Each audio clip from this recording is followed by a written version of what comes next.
Everybody,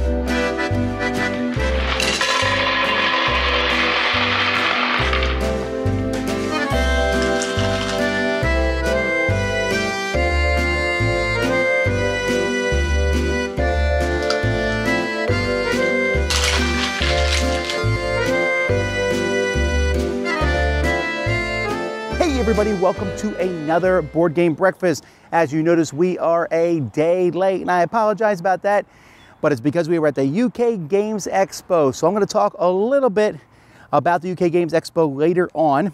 This week is going to be slightly different because it's a transitional week between us coming from the UK Games Expo and then in just a week going to Origins. So there's a lot going on. And a lot to get to. I'm going to try to have a Q&A today, but there's going to be lots of other, hopefully, live gaming this week. We got a new live streaming piece of equipment, and we need to test it out. So what better way than to show you games? All right, though, let's get to the news. Okay, so let's start with the news. First of all, we have Renegade has announced a new game, Ex Libris, a competitive library building fantasy game. Now, I hope this game is good, but again, right now, at this point in time, if Renegade makes something, I assume it is. FFG has announced some new X-Wings expansions. Surprise! These are Guns for Hire, they're alternative paint settings for previous ships. These are going to go with the third Scum and Villainy faction. River Horse has announced that they have the license for Pacific Rim games. Now, on one hand, that's very exciting, right? I love the idea of having the Pacific Rim in a game. That's great, fantastic. But my bigger concern about this is that I haven't seen any games from River Horse yet. They've gotten several licenses. Well, that's fine, get these licenses, but I want to see some snapping games come out of these. CMON has released a companion app for Zombicide Black Plague. Actually, I'm not sure if they released it or they're about to release it, but still, this one looks actually much cooler than the companion apps released for the FFG games, with the exception of Matches of Madness, which was great. So I'm really looking forward to seeing this, to see it can simulate the zombie deck for you and do a lot of other things. In really surprising news, FFG has announced that they are, I'm sorry, not FFG, Upper Deck has announced that they're going to have back the rights to, they're going to be able to reprint the Fantastic Four expansion for Marvel Legendary. This one was lost in the Netherlands because of just all the things going on with Fox and owning the rights to Fantastic Four. And this is like really expensive online. So this would make people happy that it's coming back, except for the people who are speculating with it, I'm sure.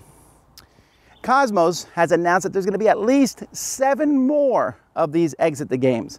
As you can tell, I did spoilers of them last week. I really like Exit the Games a lot. So I'm very anxious to see these come soon. I talked to them a little bit at the UK Games Expo, and we should see the timeline on these has been moved up, especially since one of them is a nominee for the Spiel des Jahres. Voila, look at the box cover for this game.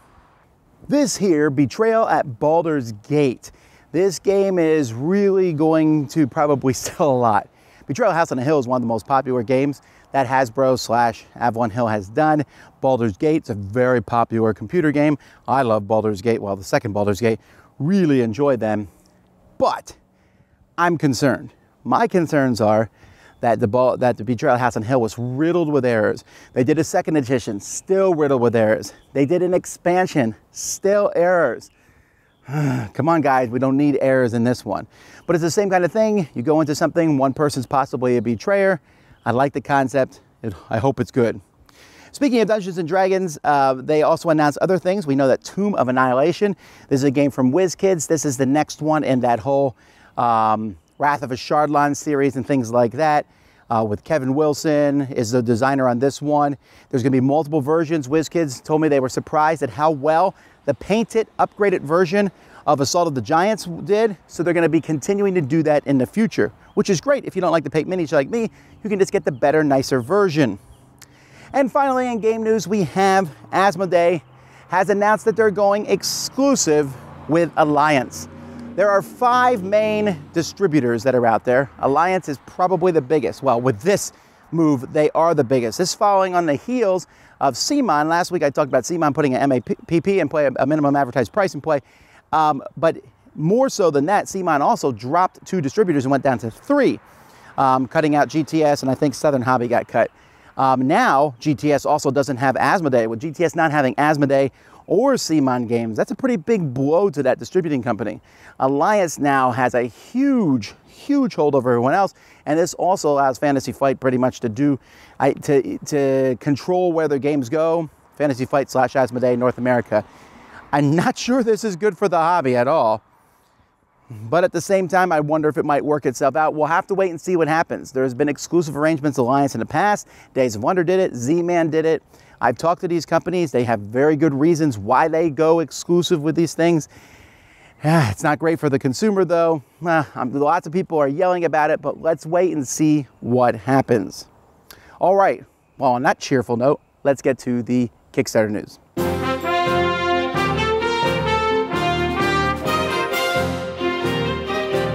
Happy breakfast, everybody! Today we're going to take a look at a couple of expansions, a game that you can play by yourself, and a game with a really big head. So let's get going. The hit game Roll Player has its first expansion on Kickstarter right now, Monsters and Minions. Roll Player is all about creating your character for an RPG. Through dice drafting and manipulation, you work to hit alignment, skill, and backstory goals, leveraging equipment, tactics, and more. The expansion takes that character into the field and adds monsters, in which you work to find the monster's lair, deal with obstacles and the monster itself, and there are minions for you to hunt down. On top of this, the Roll Player expansion adds a 5th player, new Dark Elf and Gnome boards, and 12 new classes like Assassin and Psionic. There are new weapons and equipment, and a new card type called Scrolls that give a variety of immediate benefits. And there's even new boost dice that go from 3 to 8 pips. You can get a copy of Monsters and Minions for a pledge of $39 plus shipping, or for $89 plus shipping, you can get the expansion and the base game. Saloon Tycoon is expanding with a ranch. Now, along with building the best saloon, you'll also be building up your own ranch. If you're unfamiliar with Saloon Tycoon, this is a game in which you'll manage supply cubes and gold to build up your saloon, and I do mean up, because as you add cubes to your saloon, you're able to add on floors vertically. Claim cards will score you points, secret claims let you focus on a unique strategy, and visitors have different attributes and abilities and all score differently. In the ranch expansion, you'll get animals, build a bunkhouse, and more. There are more choices without more complexity, and the expansion also includes more tycoon, open claim, and secret claim cards. You can get the ranch expansion for $23 plus shipping, or for $70 you can get the expansion and the base game. Up next, we have 2 deck building games. Carthage is a gladiator-themed deck builder in which cards represent tactical moves for the gladiators on the board.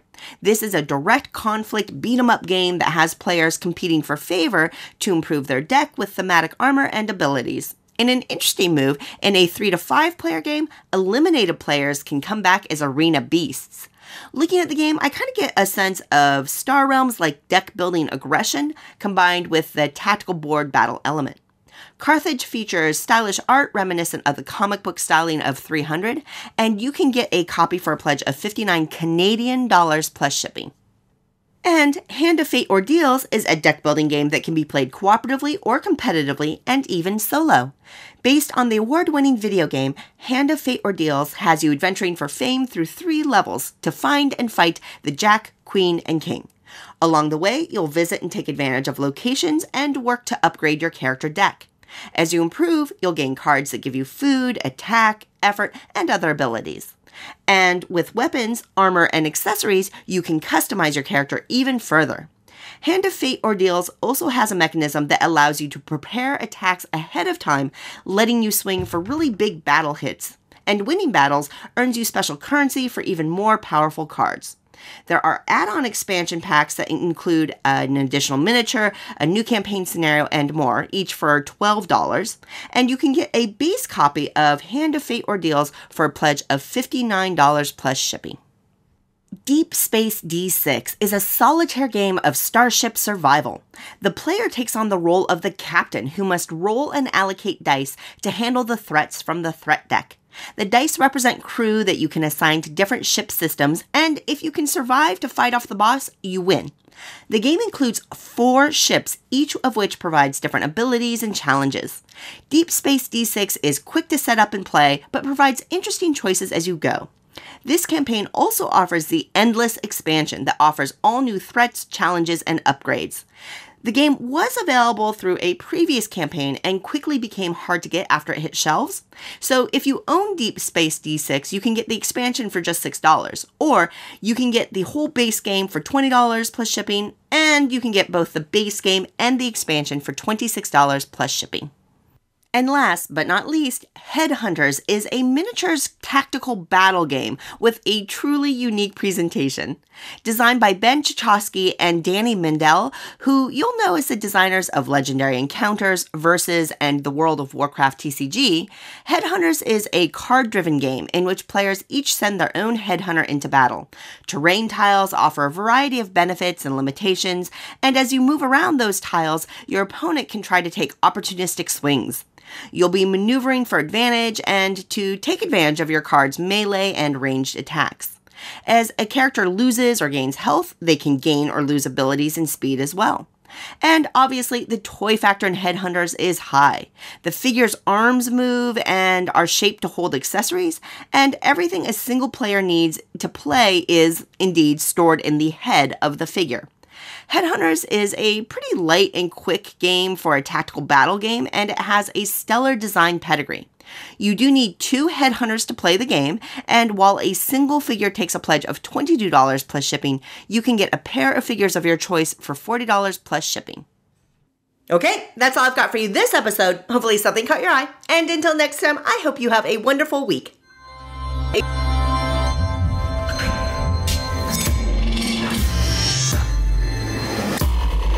Minimum advertised pricing.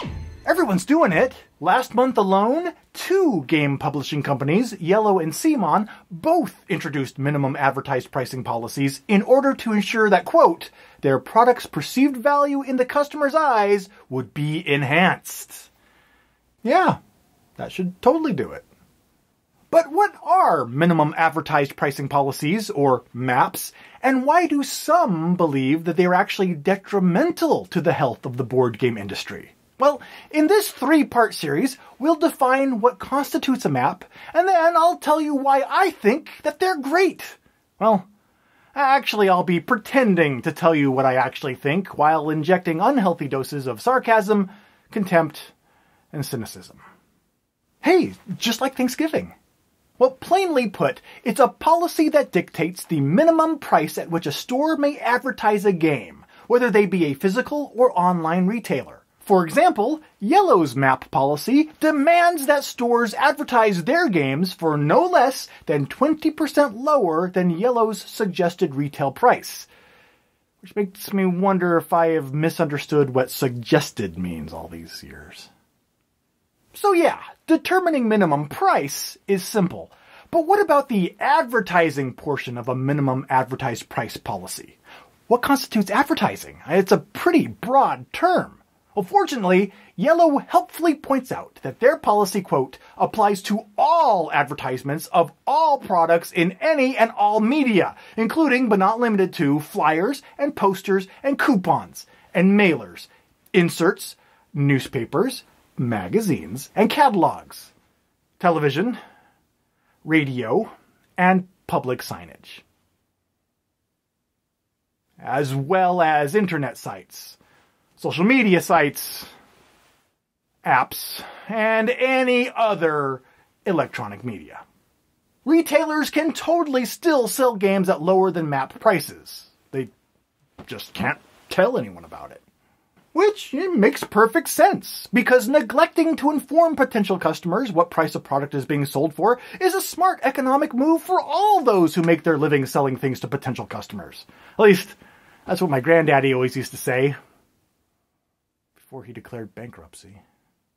So there's what a MAP, or minimum advertised price policy, is. And now that we know what it is, next time we'll discuss why it is. Can't wait!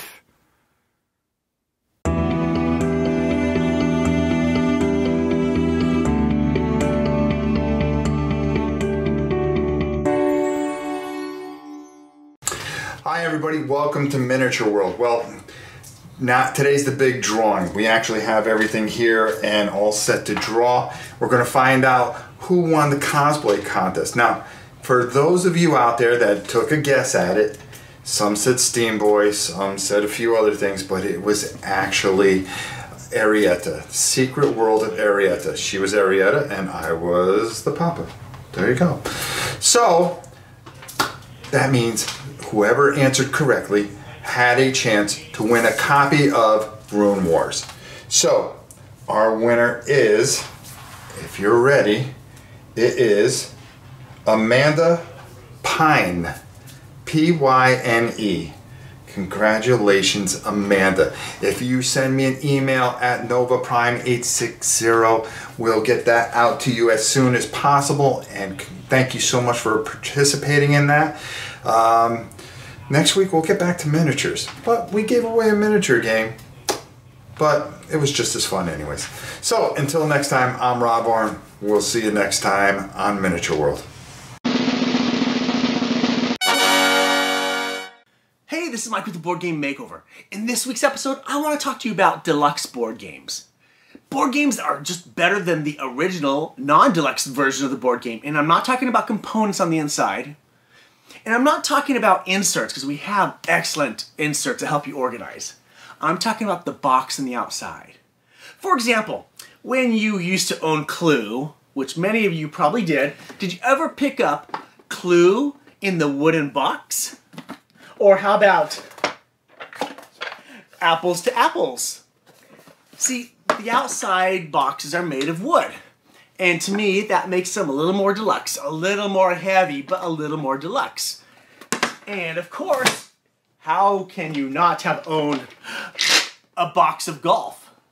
This is an amazing game that I have never played yet, but I found it at a thrift store, so I thought I'd pick it up. Do you have Flick 'em Up?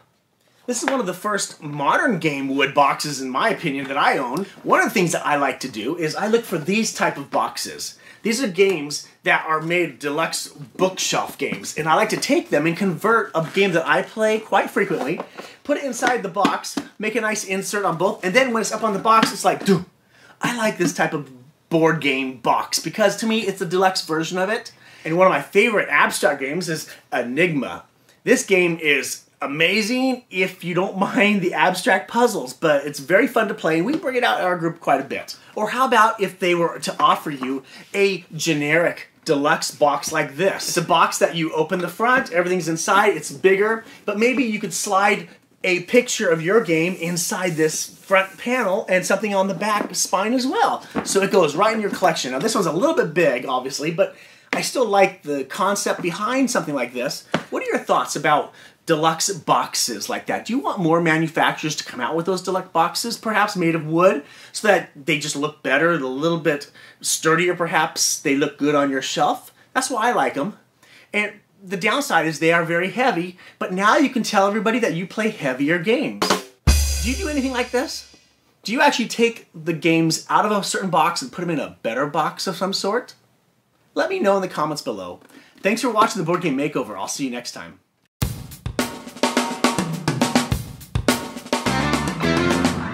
So what's coming out from the Dice Tower this week? Well, I don't really know. I wish I could tell you more. I know we're gonna have our top 5 gaming experiences. We're gonna post some of the stuff that we did, some blogs and things from the UK Games Expo.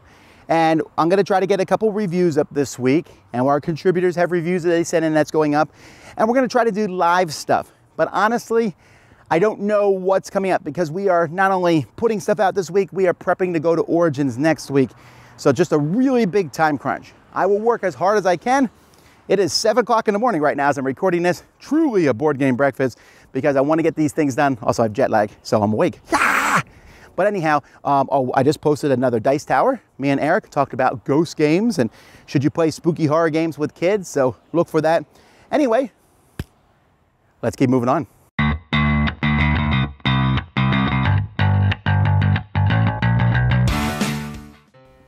Hi everyone, it's Lunchtime! Today we're going to be talking about Shiba Inu House. It's designed by Aza Chen, published by Renegade Games, plays 1 to 5 players, ages 6 and up, in about 15 to 30 minutes. So this game is crazy. Everyone's racing to try and complete their, I guess it'd be like the card that you get. It has a dog on the house and you want to make sure all the colors match the house and the dog in the right way. It is so stressful. So much fun. All three of us are dog owners, and I think I've seen my dog in almost all the positions pictured on these cards. It's a bright, colorful game. It's a speed game. I don't normally like speed games, but this one's really, really fun. And the colors just pop, like they just make you kind of want to, like, you smile every time you look at the cute face of the dog, and the colors just are so bright, so it appeals to kids, but the fun of the speed is just as fun for adults. So what's really fun about this is when you're playing with a certain amount of players, you have the cards marked 1, 2, 3, 4, and so forth. And if you get to those cards first, you're going to get points, which is basically like money. If you're the last player, you get nothing. So, or if you get the wrong pattern, that happens so many times because you can't find it. You think you got it right, and then you didn't. Oh. Yeah, so that's disappointing. And they get progressively harder in each round. Exactly. So, because there's 3 rounds, right? So you got to go through all the cards, and yeah, basically the person with the most money or points will win. So this is a great lunchtime game. I mean, it's quick, and not everyone likes speed games, but I mean, even if you don't finish, you're laughing, you're having fun, and that's the point. So yeah, for sure. Yeah. So super cute. Love the art, and I think it's a winner with us. Thumbs up. That's it for now. We'll see you guys next time. Bye.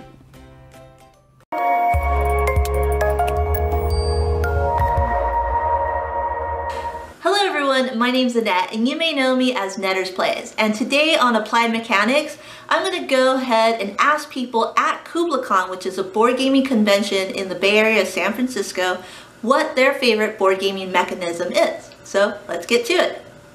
I'd probably say either tile placement or deck building. I really just like having the sense of building something over the course of the game.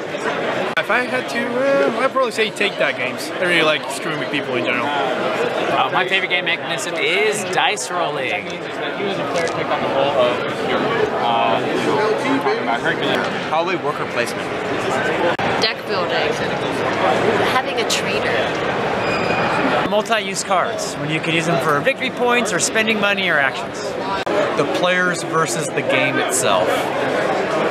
Bluffing, definitely. Bluffing at like werewolf or anything, love letters, stuff like that. The intensify mechanism in Pandemic. My favorite mechanism is social deduction. My favorite game mechanism is the one I haven't seen yet. I like any kind of action selection mechanism because that gives you something to do. I really like track building. Don't know if that's what it's called, but you can definitely work up a track when there's lots of variations to do while everyone else is busy doing something else. It's a good way to get ahead. I would have to say my favorite game mechanism is tile placement. I'd say probably worker placement, market making, market selection, and tile placement type games. I think I'd go with worker placement. Oh, worker placement for sure, hands down. Dice drafting. I really love it. Alright, well thank you so much for watching, and again, just make sure you comment down below with your favorite board gaming mechanism, and I'll see you next time. Bye!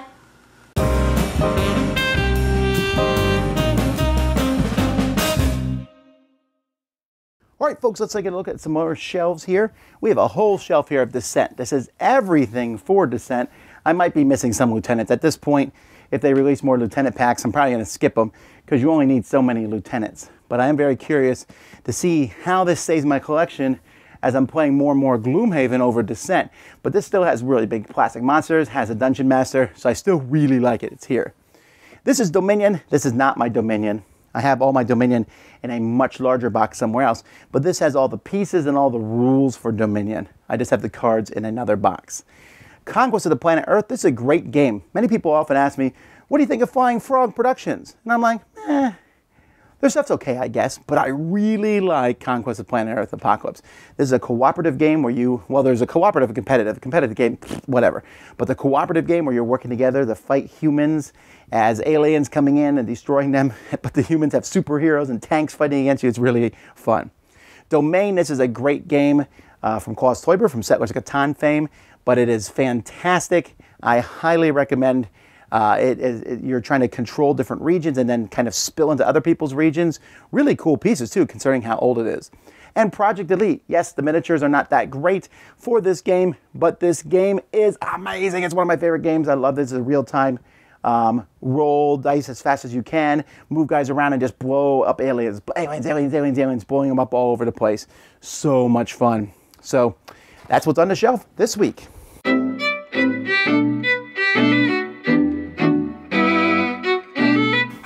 My name's Dan, and this is Cora, and we're here today to talk to you about board games for children around 5 and under. Yeah. And today we're going to talk to you about this game. What is it, Cora? Mimic. Mimic. Mimic. Mimic. Mimic. Do you have anyone looking like this? Mimic is a simple little game based on the classic children's card game Happy Families. The deck's made up of 11 sets of 3 cards. Each of the 11 sets shows a photo of a child pulling a silly face. On your turn, you ask one of your opponents if they have a particular card in order to build or complete one of your sets. You're not allowed to use words to ask this, however. Instead, you have to pull the face you're looking for. If your opponent's got the card, then they have to give it to you, and you get another go. If not, then you draw a card from the deck, and it's the end of your turn. The person with the most completed sets when the deck runs out is the winner.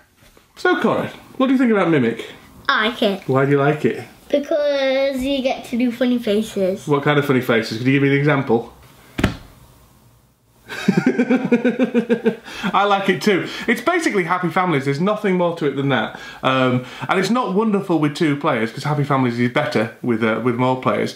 But this edition of pulling faces and things like that really, really makes it a lot of fun and makes it a really good laugh, doesn't it? Yeah. Do you know what I think we should do? I think Dad really laughs at this face. See? I think we should take photos of ourselves doing this and make our own set of these cards with us and our family all pulling the funny faces. Wouldn't that be awesome? Yeah. That'd be really cool. So that's my intention eventually. Yeah, but we can't do Kato with it. We can't do the dog with it because he only pulls one face. Yeah. We can do one of Kato. Yeah, one of Kato. We'll do one of Kato. So, we give Mimic 2 funny-faced thumbs up. Ooh. Welcome to the thrift store, where 2 brothers with 5 whole dollars attempt to find the most interesting or strange board game from yesteryear and review it for you. This is Thrift Store Throwbacks. Relax, kid. We've done this 100 times. Only had 50 explosions. Yeah, I'm just a little nervous. Don't worry. It's just a children's hospital, packed to the gills with our future. If this goes wrong, only thousands will die. What? Why would you tell me that, man? I'm not ready to do this. Don't worry. It's as simple as 1, 2, 3. Cut the blue wire and we're out of here. We're going to Denny's. What? There's not even blue wires. What am I going to do? Mother of God. We're in the wrong building. Are you saying there's 2 Bobs? So this is Spywire. Spywire is a tile sliding game for 2 players. The object of the game is to get your diffuser to connect to the other player's fuses. Now, in the other player's fuses, there are 3 special fuses and then a bunch of decoy fuses. So when it's on your turn, you're gonna press the button that matches your color, and then you're gonna slide and move around and slide and move around and as fast as you possibly can until your timer is up. Once it's up, you're gonna see if you have a continuous line from your diffuser to any of the opponent's fuses. In this situation, I have one that goes to here, here, and here. So then you're gonna pick up all the fuses that you connected to. These ones are round, which are decoy fuses, so they will go in the decoy bin. But this one has an X on it, which is one of the special fuses. And then they go here in the special fuse slot. The first player to collect all 3 of their opponent's special fuses wins. Spywire! Spywire! What did you think about this one? I actually really liked it. It was really fun. It's kind of like really panicky and stressy. Yeah, it's not really a game that you have a ton of strategy. It really is about like, how can I visualize and try to get connections to as many fuses in one go as possible. Do go check us out on Twitter. You can find our handle right here. We want to know what you guys have been finding at the thrift stores. Any gems you've seen at a garage sale or something. Take pictures, send us below. Until next time, we'll see you at the thrift store. See you there! Kabang!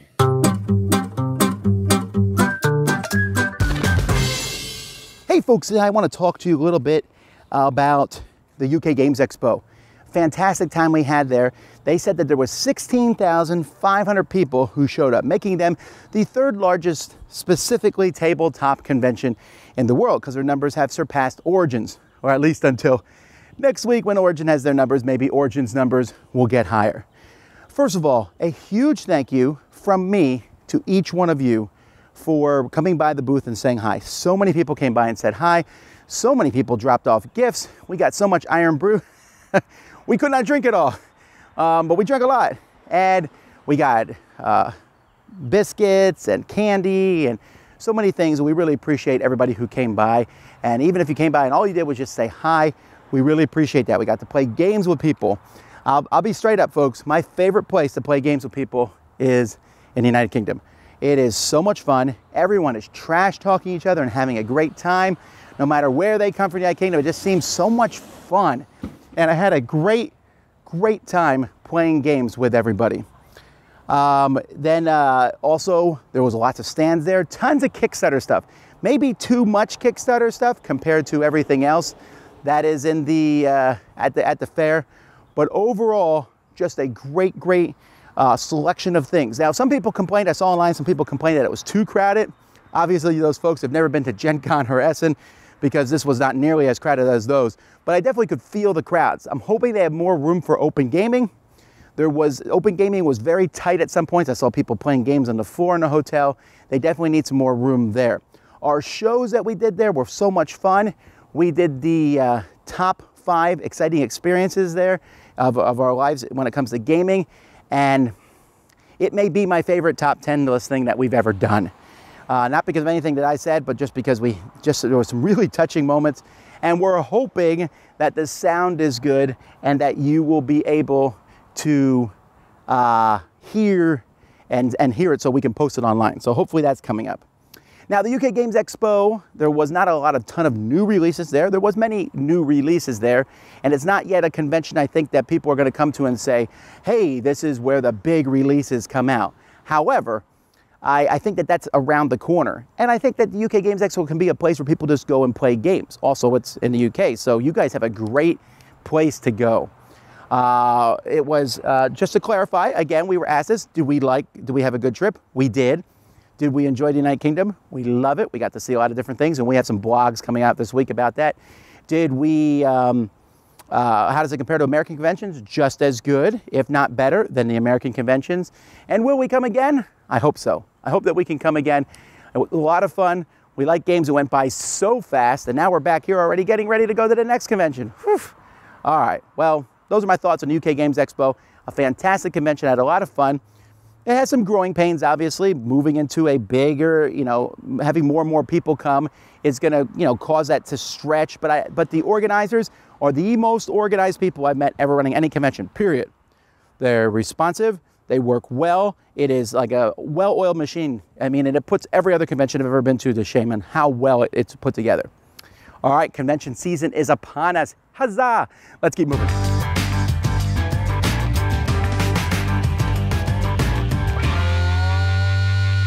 Hi, Mike Delisio from Solomode Games here. Recently, the Spiel des Jahres Awards were announced, and in the category of Kennerspiel, one of the 3 games nominated is Raiders of the North Sea, a game by designer Shem Phillips. Now, I don't know how many of you know this, but Raiders of the North Sea is actually one of a series of games set in the same universe. It's actually the second that had been released. The first game released in this series is Shipwrights of the North Sea. And that was followed up by Raiders, which was then followed by Explorers of the North Sea. This is the only game of the 3 that has a solo mode included, so I'd like to shine a solo mode spotlight on Explorers of the North Sea. Explorers of the North Sea is a tile-laying, action point selection game where in the solo game, every turn you're going to be drawing 3 tiles, placing 2 on the map, discarding 1, and taking a number of different actions. You're going to be sailing your Viking longship around, potentially unloading, loading cargo like these lovely piggies here, bringing them back home. I'm not doing this very elegantly, but you get the idea. Putting them on your map. You're going to be constructing outposts. You're going to be raiding Settlements. Where's a settlement? There's one. You'll be raiding a settlement. You'll be fighting enemy ships. Maybe one of your Vikings will go to Valhalla. Maybe they won't. And by the way, goat meeples. Goat meeples. It's a very quick game. You have 2 characters. You'll get the scoring for the lowest of the 2 characters so that you have to concentrate on a number of different things. Beautiful game, as all of the North Sea games are. Okay, so there you have Explorers of the North Sea, a game that is likely to get a bit more attention now that the Raiders of the North Sea has been nominated for a Kennerspiel des Jahres award. Thank you so much for your time, and have a great day.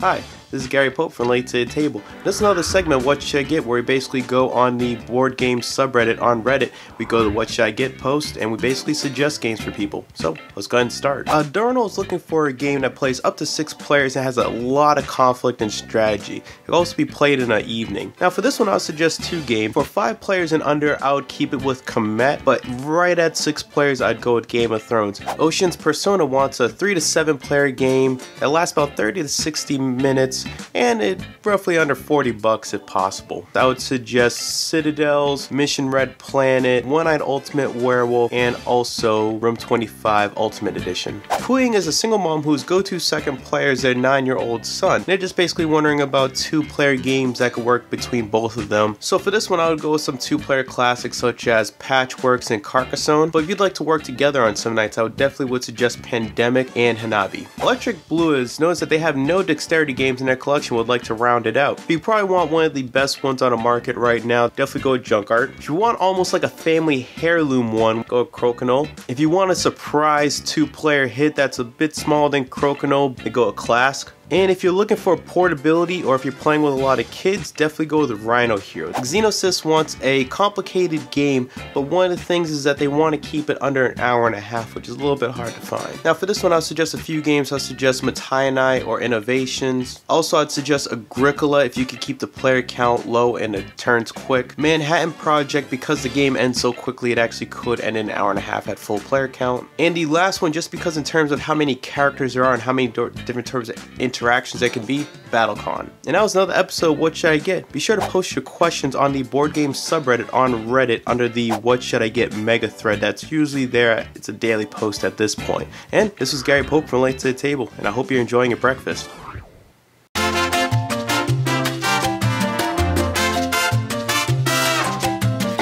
Folks, here I have a dice tower. I'm just showing this one. This is not for sale yet. But it's a prototype dice tower, but I was so enamored with it. We had it at our stand at UK Games Expo, and people were asking to buy it.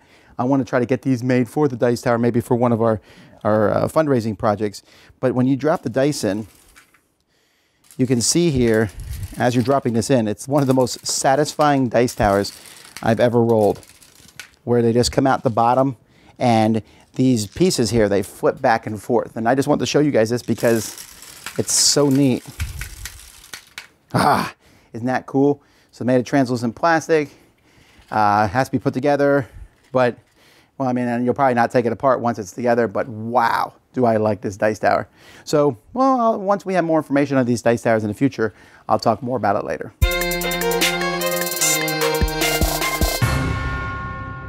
Hi everyone.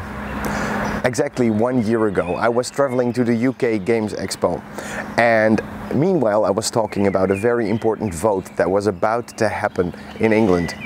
We all know now what the results were of those votes. Brexit is happening.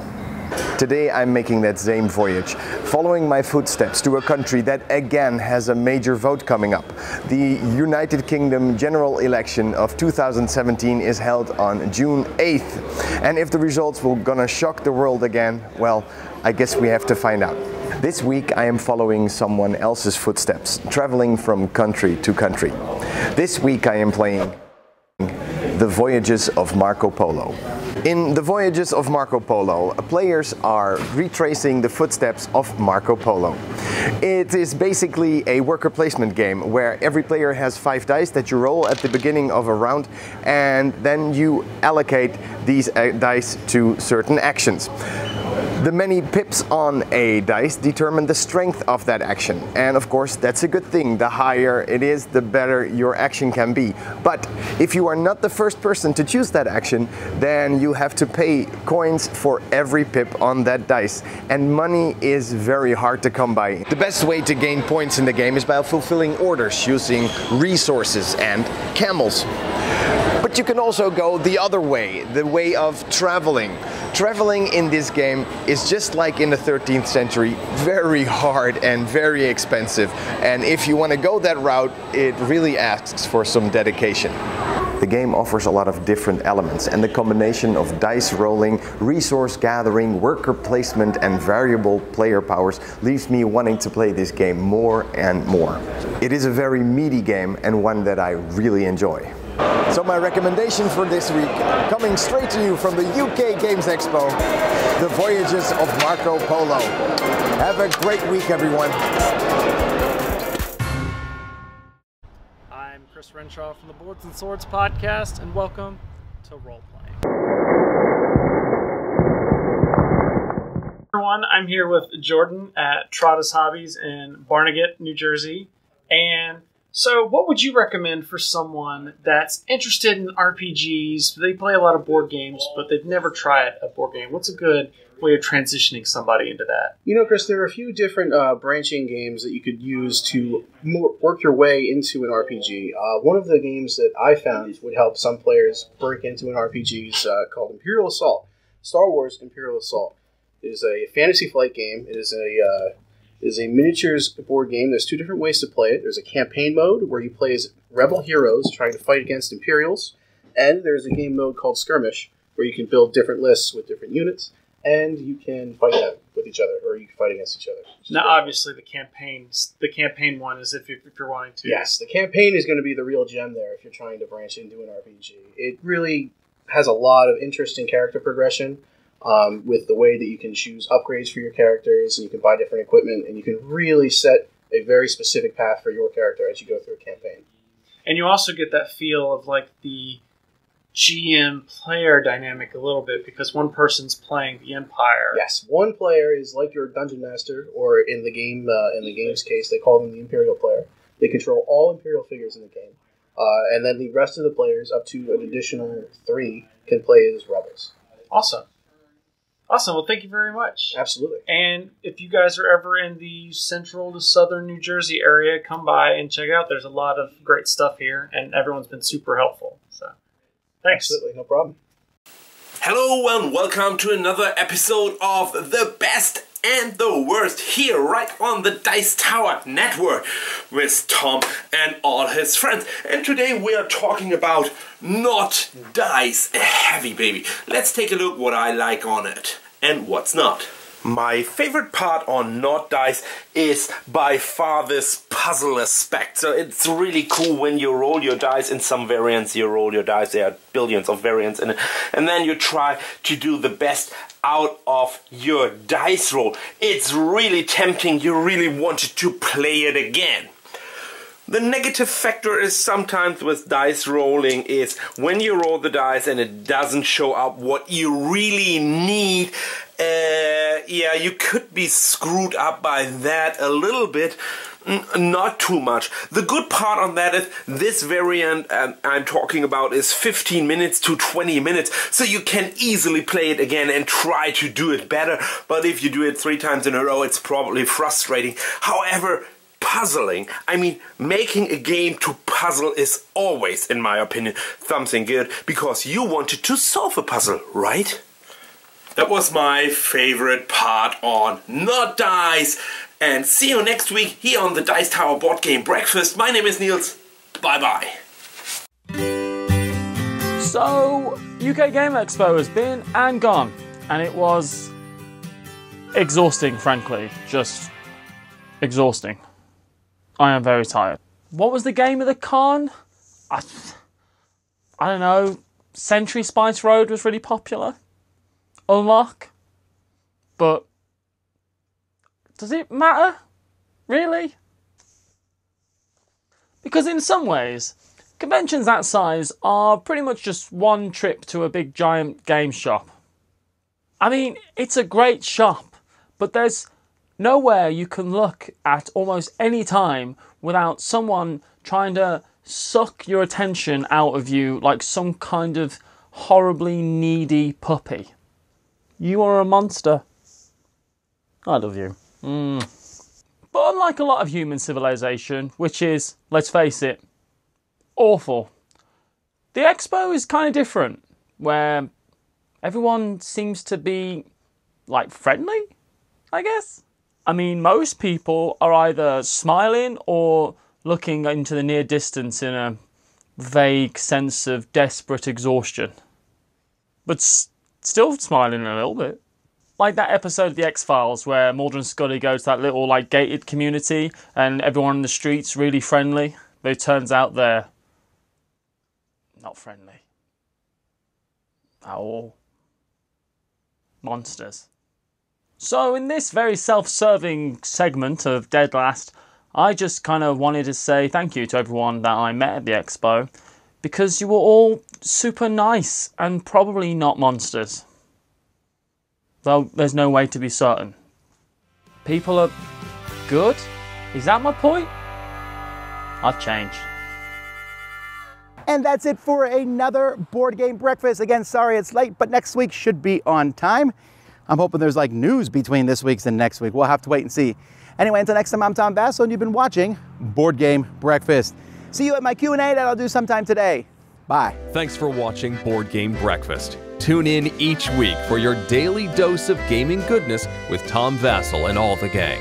Until next time, I'm Eric Summerer, and you've been watching Board Game Breakfast, a Dice Tower production, sponsored by Cool Stuff Inc., an amazing place to buy board games. Cool stuff in stock at CoolStuffInc.com.